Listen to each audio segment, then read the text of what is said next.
Hello, beautiful podcast land. Wherever you're listening, hope you are well and welcome back to Sparks the Conversation.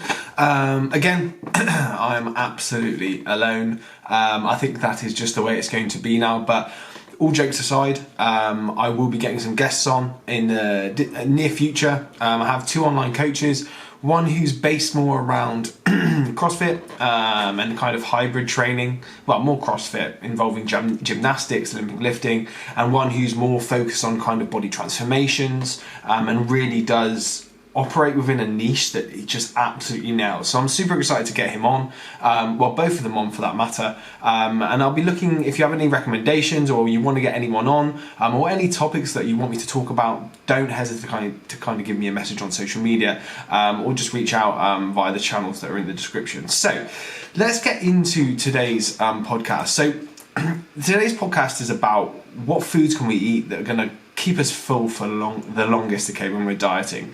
And the reason I speak about this is because for most people, whether you're like in a prolonged fat loss phase or you're in a mini cut, at some point you're going to be hungry. There's no way around that just because of the nature of what you're trying to do, or what you're actually doing to your body. Once your body kind of starts to realize that it's in that caloric deficit and there is less energy coming in than your body needs, it will try and do something about that. And most of the time, for most of us, that is hunger signaling. And there's no way around that really. And of course, this will differ from person to person. One person might get hunger signals from day one of the calorie deficit. Some people might even get hunger signals when they're in a gaining phase, like myself, because I'm always hungry. I probably won't for long when I push calories up, but that's a different story. So what we need to think about is like, what nutritional decisions can we make that are gonna set us up in a good place? Because realistically, our food choices when we're in a calorie deficit do matter quite a lot, and not only in terms of fuel, but in terms of our adherence, because adherence is the biggest factor of any dieting phase. Like, it's the reason most people don't lose the weight that they want or get in the shape that they desire, because they can't adhere to the things that they need to do. So improving or optimizing our nutritional intake or nutritional decisions so that we can make ourselves fuller for longer will set us up in a really good place, or in a better place, okay? Because like I said, like, inevitably you will be hungry, but we can optimize what we do eat to make us fuller for longer. So I'm going to be thinking about and taking a lot of my information, well, all of my information for this podcast from a study that was done in 1995 by Holt et al. Okay, and this study is the premise for the Satiety Index of foods. And yes, this isn't kind of the holy grail of what to eat, but it does provide us a good level of detail from these participants on what foods we could incorporate in our diet to keep us fuller for longer. And one thing we've got to know about this study in terms of its methodology, all of the subjects were healthy individuals. There's 41 of them in total. They were all healthy, and they were asked to rate different foods based on satiety. And very important here, it was their perception and interpretation of satiety, okay? So what we need to think about here is, like, can we define satiety if we're thinking about it in terms of perception? Probably not. So we need to take these findings with a pinch of salt, yes, but obviously they went through an averaging process and a correlation process, and they will have drawn the data to a conclusion, and we'll talk about that in a second. But with things that are very hard to define, we need to understand that it's very person dependent. Your version of hunger will be different to mine.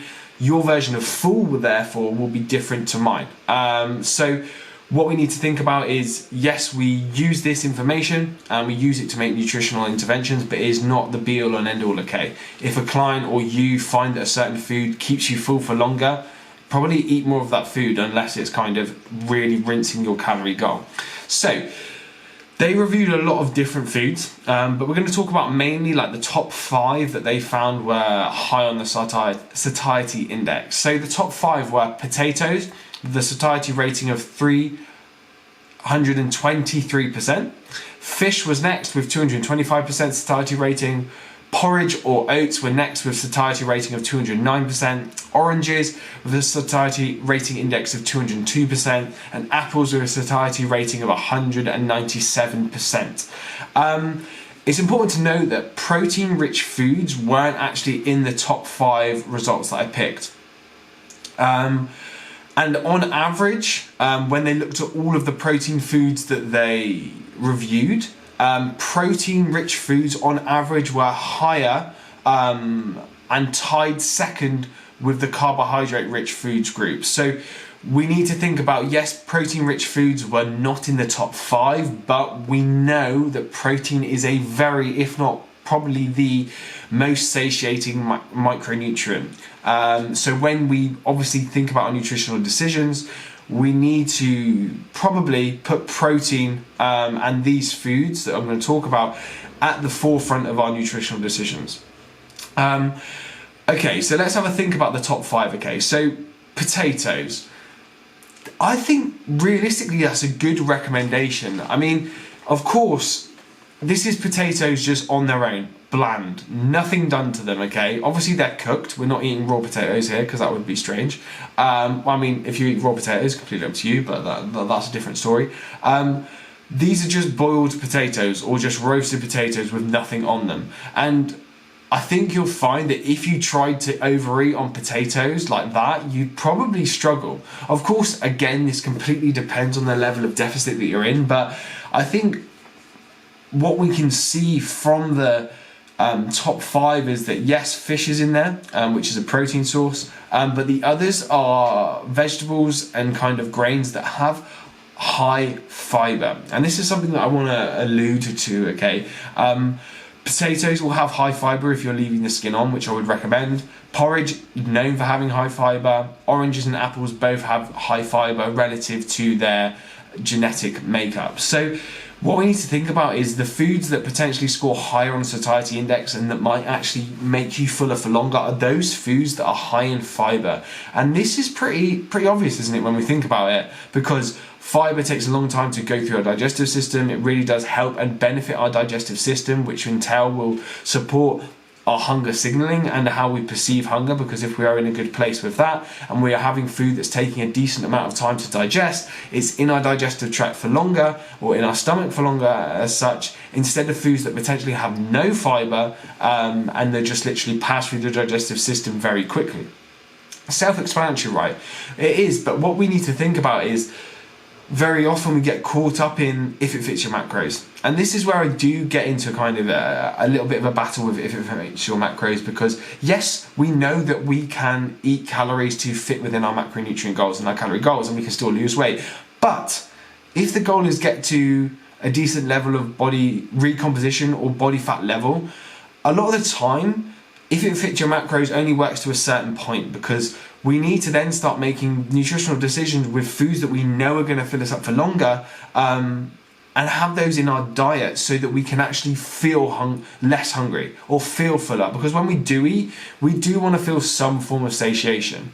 From the study as well, let's have a look at the kind of foods with the lowest rating of satiety index. So no surprise here. Croissants, cake and Mars bars were pretty low on the satiety index, and there's no kind of surprise there. And the reason for that is they're refined, they are processed, and they have very little fiber or very little substance to them. And this doesn't mean, don't take words out of my mouth, this doesn't mean that you can't have these things whilst dieting. Yes, you can.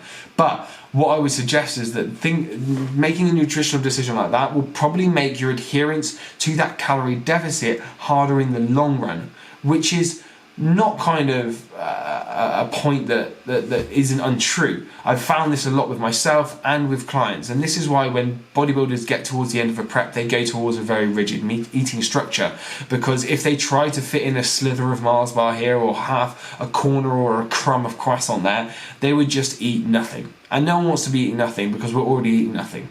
And I speak about that from kind of a bodybuilding standpoint. So, of course, like, you can go and check that study yourself, and it really will kind of open your eyes. You'll be able to see the methodology that tells you how they work out the satiety index.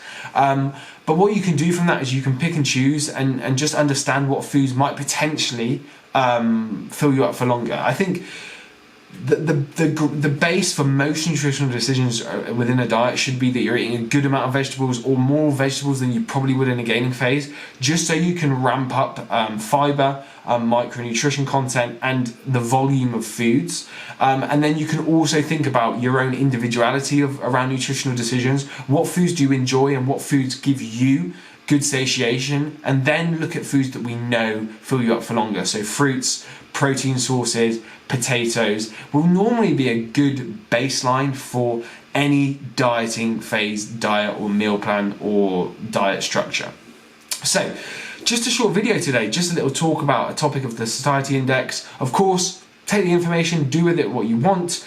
If you are new around here and if you're watching on YouTube, don't forget to like and subscribe. If you are listening on Apple Podcasts, Spotify, please give us a review. It would mean a lot in helping the podcast grow, because I am getting a little bit of traction at the moment, so I'm very happy about that. But other than that, I hope you are doing well, and you hope you have a good day wherever you are, whatever day you're listening to this, and whatever year you're listening to this, because in the podcast ether, anything goes. I've managed to get through a whole podcast without saying the C-bomb, or any other swear words for that matter, so I'm quite proud of myself for that. But other than that, I hope you have a great day, and I will see you in the next podcast.